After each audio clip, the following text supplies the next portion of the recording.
एक घना बड़ा जंगल था। उसमें तरह तरह के पशु पक्षी रहते थे।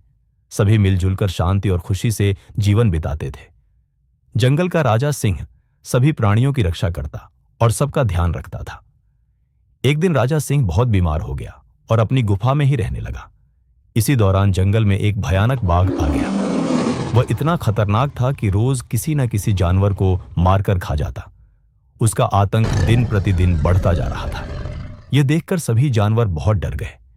एक दिन वे सब मिलकर राजा सिंह के पास पहुंचे और सारी बात बताई। राजा बोला, मैं बहुत बीमार हूं, इसलिए उसका सामना नहीं कर सकता। क्या तुम में से कोई हिम्मत करके उसे भगा सकता है? सभी एक दूसरे का चेहरा देखने लगे। तभी एक छोटा सा लोमड़ी शियाल आगे बढ़कर बोला, मैं जाऊंगा, मैं उसका सामना करूंगा। सभी जानवर उसे देखकर हंसने लगे। राजा सिंह ने सभी को डांटते हुए कहा, चुप रहो, उसे जाने दो। सबने अनिच्छा से उसकी बात मानी। लोमड़ी अकेला ही बाघ की गुफा की ओर चल दिया। वहां बाघ बाहर लेटा हुआ था। लोमड़ी को देखकर वह डरावनी गर्जना करते हुए बोला, अरे छोटे, तू यहां क्या करने आया है? क्या अपनी मौत बुला रहा है? लोमड़ी शांति से बोला, मुझे तुमसे लड़ना नहीं है।